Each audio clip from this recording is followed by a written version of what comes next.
En France, avouons-le, nous avons une petite tendance à penser que chacun de nos principes devrait avoir vocation à l'universalisme. Le plus étonnant est celui de la laïcité qui nous semble globalement reposer sur le pur bon sens et qui est pourtant une exception planétaire. Alors, quand il s'agit de comprendre le monde oriental, l'imbrication du religieux, du social, du politique et du diplomatique, cela nous semble une soupe exotique indigeste. Et pourtant, nous comprenons bien que si le pape François évoque son souhait de se rendre en Ukraine ou au Liban, ce n'est pas seulement pour un bain de foule et un soutien aux églises locales, mais bien parce que sa parole peut avoir du poids pour trouver des solutions aux crises que traversent notamment ces deux pays.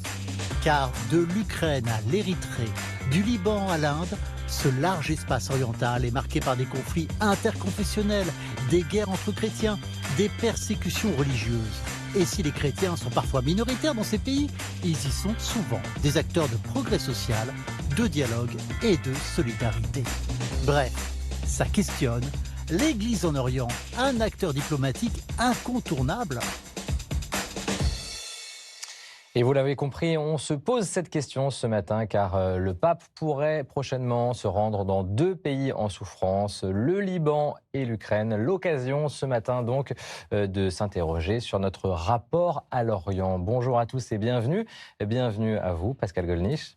Bonjour. Vous êtes directeur de l'œuvre d'Orient. L'Orient, c'est donc un peu votre terrain, j'ai envie de dire. Quelque part, vous le connaissez bien, en tout cas depuis 12 ans. C'est quoi l'œuvre d'Orient, pour commencer rapidement ? L'œuvre d'Orient, une œuvre française, créée en 1856, au départ pour soutenir les écoles en Orient, soutenues souvent par des religieux et des religieuses venus de chez nous, et ce qui s'est déployé maintenant pour aider les chrétiens d'Orient à remplir leur mission au service de l'ensemble de la population. Et on l'a vu, l'Orient, c'est un territoire très vaste. À quel point c'est important, cet Orient, pour nous, catholiques ? D'abord, nous sommes en France, la plupart d'entre nous, nous sommes des latins. Et nous croyons parfois que l'Église catholique, c'est l'Église latine. Alors, je suis un prêtre latin, j'entends le rester, je suis content de l'être, mais les orientaux m'aident à comprendre ce que c'est que la catholicité qui est plus grande que la latinité. Et grâce aux chrétiens d'Orient, nous ouvrons notre regard, notre cœur, notre prière et je dirais notre histoire et notre histoire culturelle à une vraie catholicité. Le christianisme n'est pas né dans les pays latins. Il n'est pas né dans une philosophie gréco-latine. Il est né en Orient, il est né en Asie. Jérusalem, c'est en Asie. Et donc, nous devons toujours nous souvenir d'où nous venons. Et les chrétiens d'Orient nous rappellent que l'Église catholique, elle est plus large, plus grande, plus ancienne même que l'Église latine. Ça, c'est très important. C'est ce qu'on va essayer de faire ce matin avec des drames qui se jouent en Orient, en Ukraine, bien sûr. Le pape a annoncé son intention, s'il le peut, de se rendre prochainement, on espère, en Ukraine. L'Ukraine, où vous êtes rendu également il y a quelque temps, 2 mois après le déclenchement de la guerre, de l'invasion russe. À ce moment-là, c'était vraiment terrible. Voilà ce que vous disiez à votre retour. La guerre en Ukraine est une guerre de destruction avec une grande sauvagerie, une cruauté incroyable. J'en suis très marqué. Cette guerre barbare semble être d'un autre temps. Qu'est-ce qui vous a troublé à ce point là-bas ? Parce que vous avez l'habitude de voyager, vous avez l'habitude de voir des situations de conflit, des situations difficiles. Là-bas, qu'est-ce qui vous a choqué ? D'abord, je souhaite compris pour que nous ne soyons jamais blasés devant des guerres, qu'elles soient en Orient ou en Europe. Évidemment, une guerre européenne à nos portes, ça nous heurte de manière particulière. Il y a donc 2 questions. Il y a le principe de cette guerre, qui est inacceptable. Je veux dire, l'Ukraine est un pays souverain, avec des frontières internationales. La Russie a signé des traités avec l'Ukraine. Notamment, l'Ukraine avait accepté de donner à la Russie les armes nucléaires qui se trouvaient sur son sol au moment de la chute du communisme, en échange du respect international de ses frontières. Ça, c'était signé par la Russie. Ça, c'est inacceptable, c'est le droit. Et après ça, il y a les modalités. C'est-à-dire qu'on a le sentiment de vivre une reprise de la guerre de 1945. C'est-à-dire, on détruit, c'est des destructions terribles, enfin massives. On bombarde des lieux d'habitation de civils comme s'il n'y avait jamais eu de progression de la conscience. Bien sûr, une guerre, c'est terrible. Et peut-être que l'Occident a sans doute des reproches à se faire, la deuxième intervention militaire en Irak, par exemple. Mais justement, en Occident, il y a une conscience qui dit ce n'était pas bien, ça ne pouvait pas se faire. Là, on a l'impression que la Russie se donne le droit, en toute bonne conscience, de détruire des logements de civils, de tuer des civils, Des viols. de violer des femmes, sans qu'on entende de voix importantes en Russie. Mais il faut dire aussi que les libertés d'expression ne sont pas là non plus. Vous avez été surpris, vous vous attendiez à autre chose que ce drame-là, l'ampleur de ce drame et de Oui, ces parce que je atrocités? pense que ce n'est pas, évidemment, pas l'intérêt des Ukrainiens, ça va de soi, mais ce n'est pas non plus l'intérêt de la Russie. Je pense qu'elle va le payer très lourdement. Je ne sais pas s'il y aura un jour des sanctions contre les responsables, mais elle le payera lourdement dans sa conscience. Vous savez, ce n'est pas rien, la conscience d'un peuple. Mmh. Ce n'est pas rien, la conscience du juste droit qu'a un peuple vis-à-vis de sa propre histoire.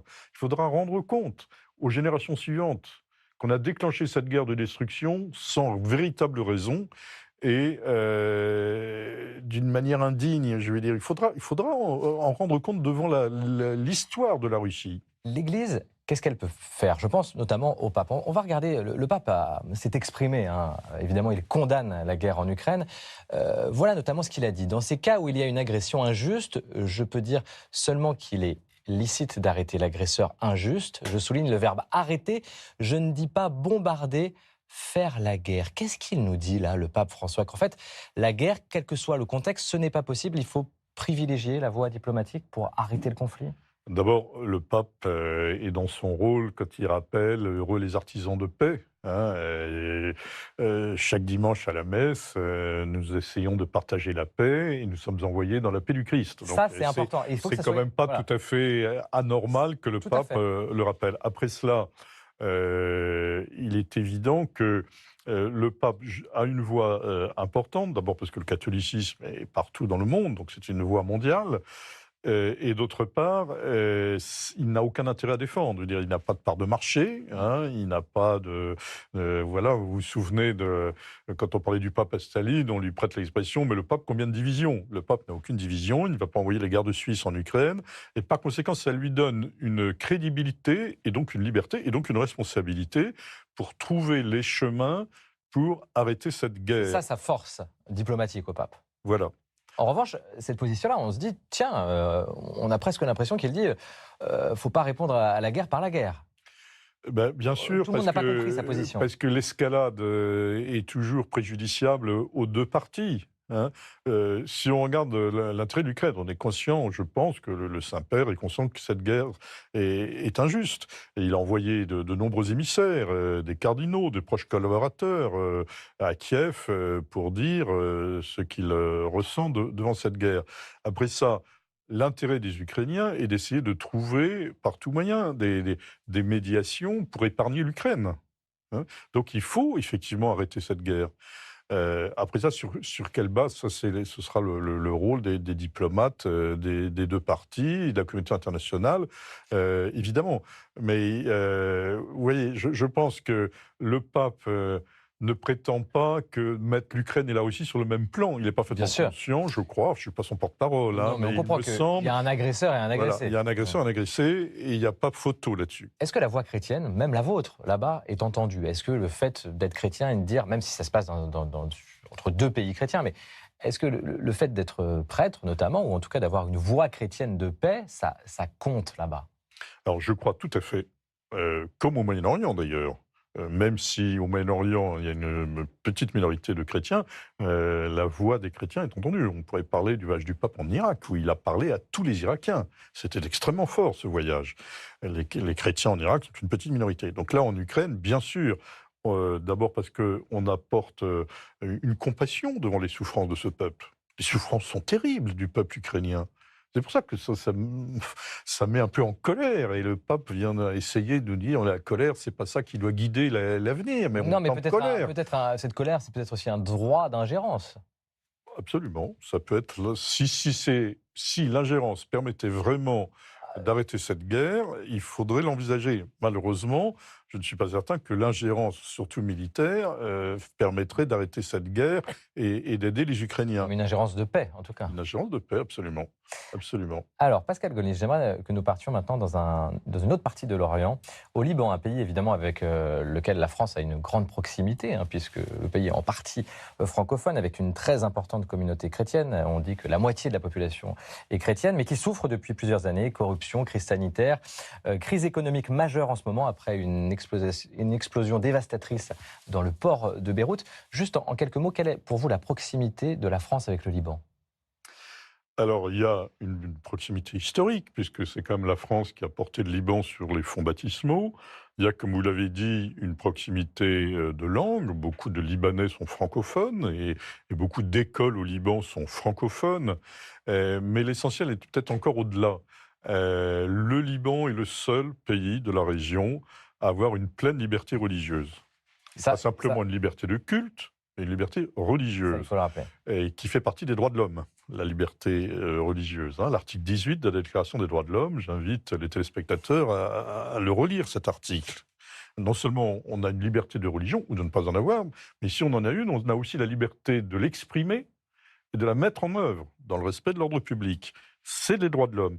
Et donc la France est aux côtés du Liban parce que c'est le pays où ces droits de l'homme dans la région sont mis en œuvre. Et donc la France, étant ce qu'elle est, ne peut pas s'éloigner de l'avenir de ce pays. Et vous vous êtes rendu avec une délégation d'évêques français sur place au Liban il y a quelques temps. Nous vous avons suivi, on regarde ce reportage et puis on en parle juste après.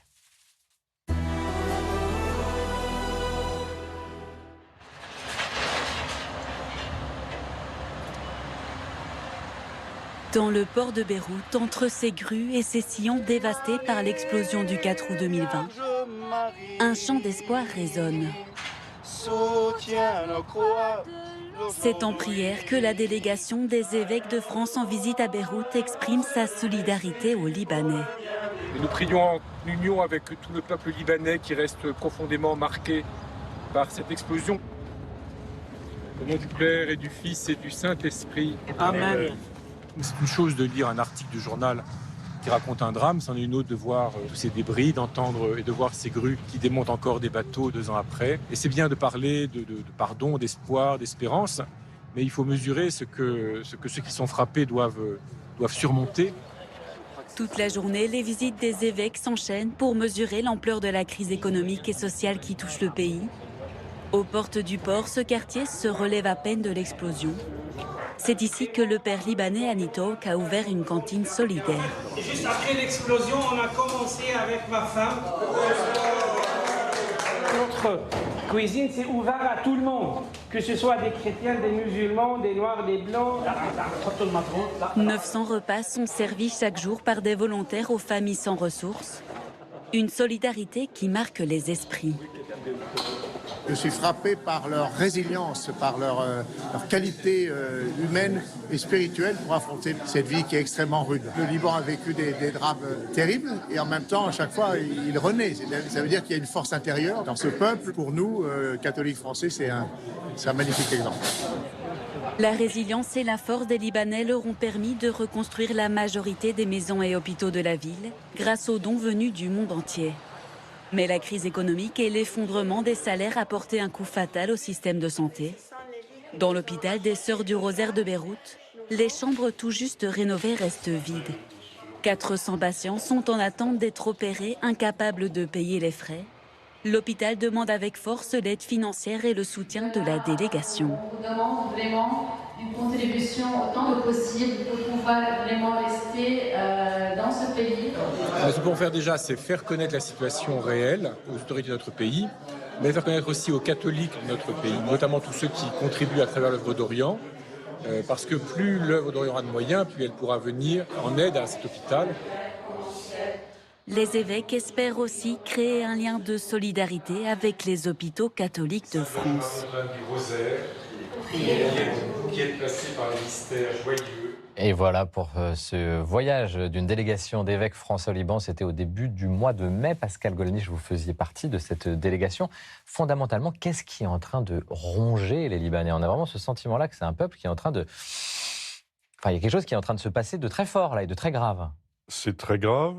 excusez-moi de le redire encore une fois, c'est le seul pays de la région où il y a la liberté religieuse pleine et entière.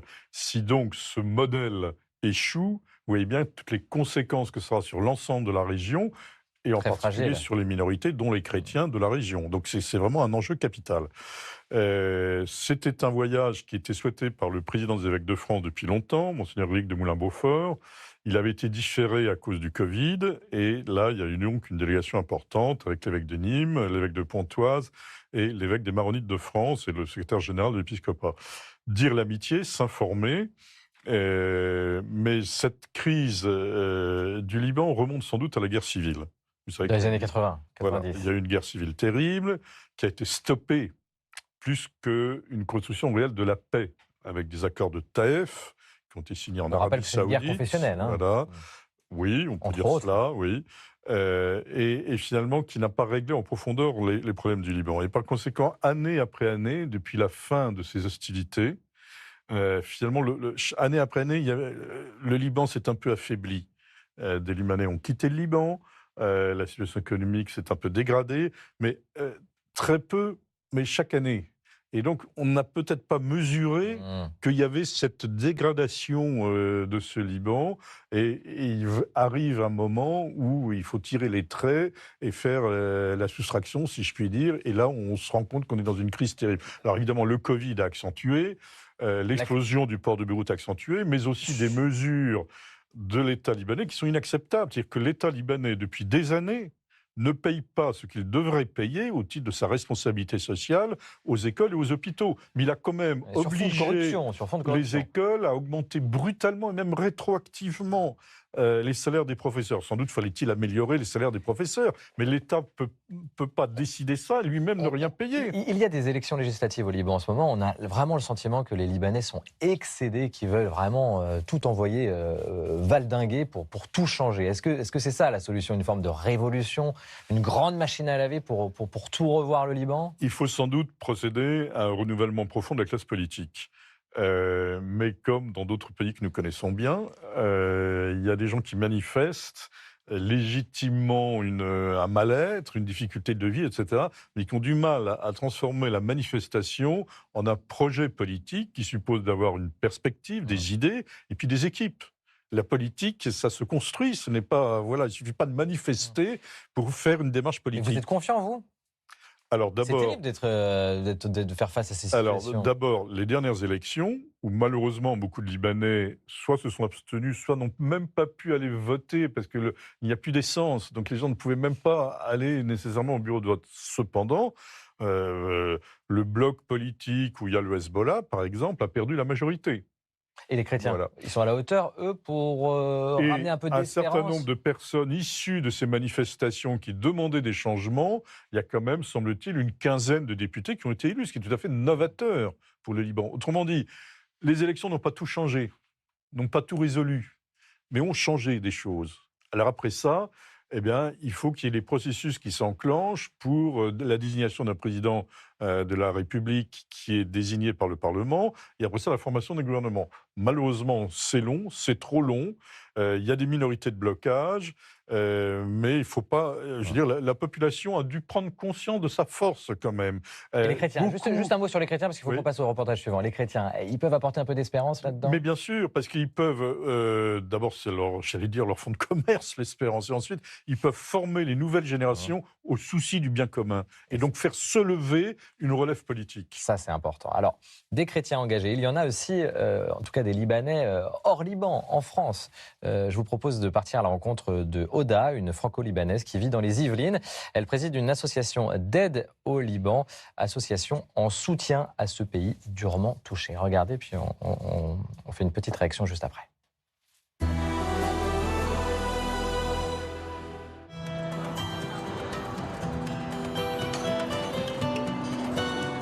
Je suis Oda Kfouri Njaïm, présidente de l'association culturelle franco-libanaise que j'ai créée en 2008. Dans le cadre de notre association, nous avons décidé de collecter des médicaments et de les envoyer au Liban afin d'être aux côtés de nos familles qui souffrent. Bonjour Cheikh. Alors, comment ça se passe à Damour aujourd'hui? De quels médicaments avez-vous besoin au dispensaire? On a besoin des médicaments pour les maladies chroniques. C'est-à-dire? C'est ce qui se rapporte aux maladies cardiaques, au diabète. On a déjà envoyé 300 kilos de médicaments à Damour. Et actuellement, il y a 4 valises de 30 kilos qui attendent à être acheminées au dispensaire.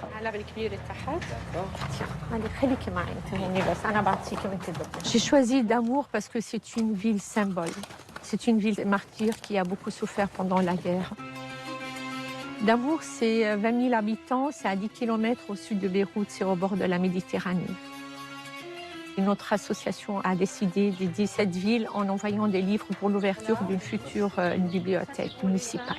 Des BD pour les jeunes et puis des livres pour les grands. Zola.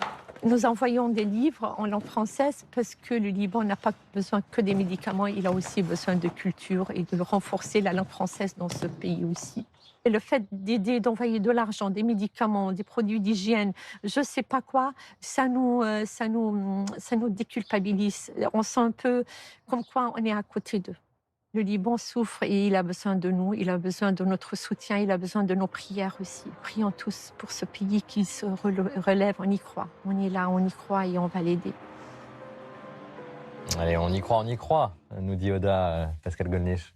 Alors, d'abord, je salue vraiment l'initiative de Oda et la beauté de cette association.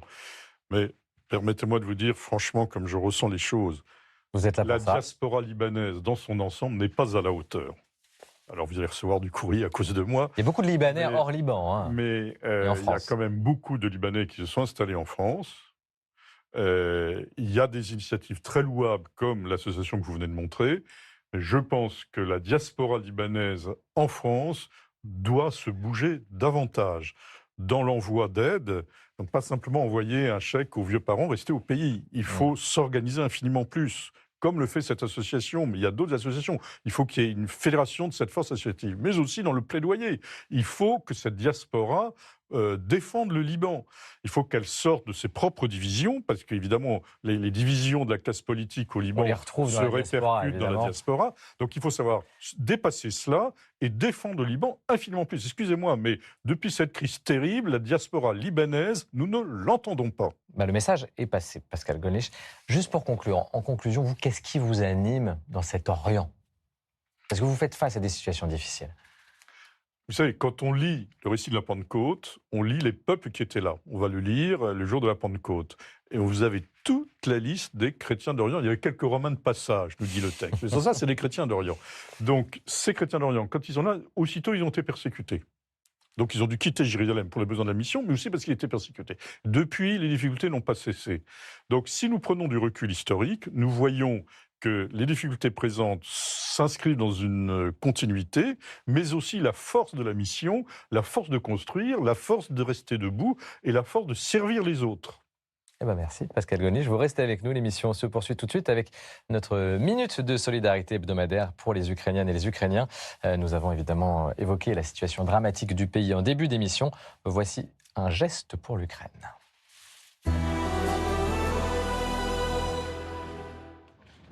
À l'abbaye de Cîteaux, qui est la maison mère des cisterciens, chaque année, nous recevons des réfugiés. Cette année, les réfugiés que nous recevons, ce sont des Ukrainiens.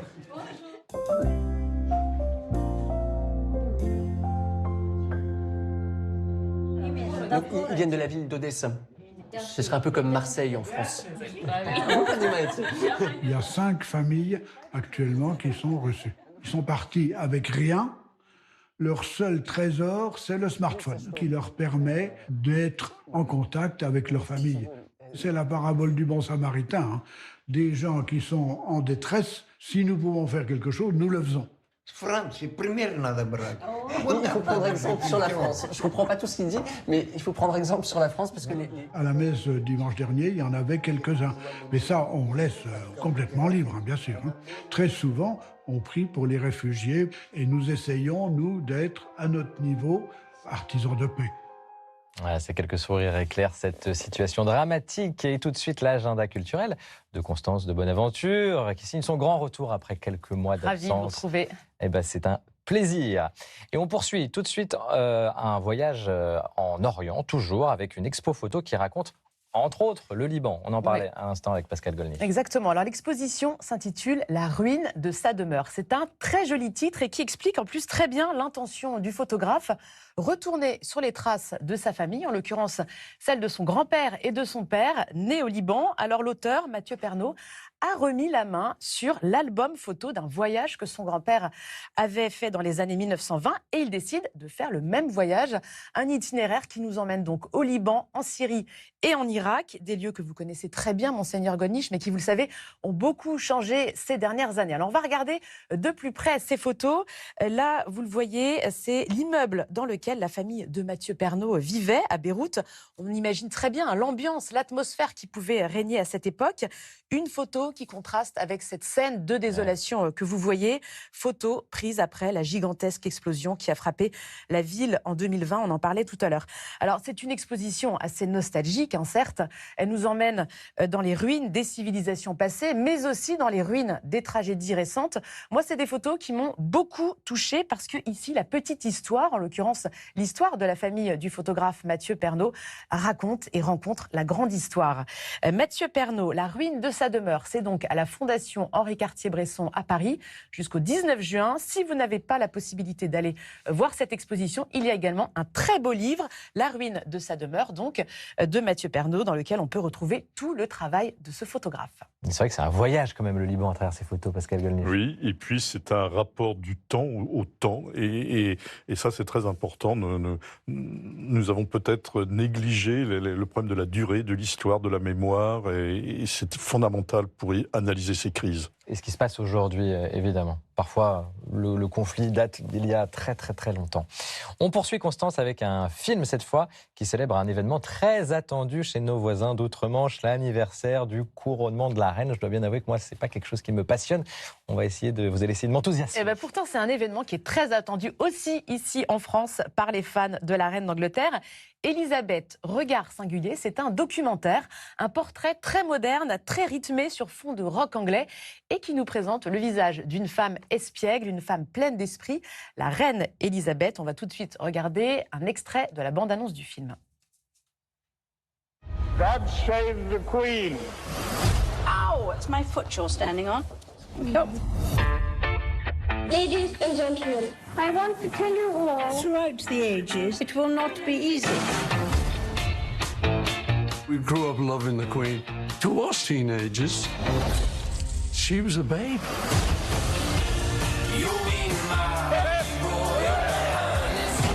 Get off! Look, it's on the wrong leg. Where's the tongue? You can't look down, because if you did, your neck would break. Alors j'espère que David vous changerez d'avis. En tout cas, vous l'avez entendu, dans ce film, il n'y a pas de commentaire. On entend juste la reine qui s'exprime de temps en temps. Et ce qui fait la force de ce documentaire, je trouve, ce sont toutes ces archives qui la présentent à différentes étapes de sa vie. Le réalisateur a vraiment voulu aller au-delà de la personnalité historique et rendre la reine vivante tout en retraçant ses 70 années de règne. En tout cas, c'est réussi. Moi, personnellement, j'ai passé un très bon moment aux côtés de la reine. Elisabeth, regard singulier. Attention, il y a 2 projections uniques auxquelles il faudra s'inscrire au préalable. Le 2 juin à 20h, le jour du jubilé de la reine, ainsi que le 5 juin à 16h. Force d'une personne qui dépasse les divisions. Voilà. Quelle personnalité, c'est pour ça, en fait. On a besoin, voilà. Par exemple, au Liban, quelle est la personne qui dépasse les divisions ? Et ben voilà. Et je pense que c'est un rôle. Mais c'est vrai qu'on n'a pas l'habitude de la monarchie, c'est pour ça que ça me paraît un peu éloigné. La durée et la mémoire qui force le respect. Et puis quelle personnalité, en effet. Merci Constance, merci Pascal Golnisch d'avoir été avec nous ce matin, c'était un plaisir.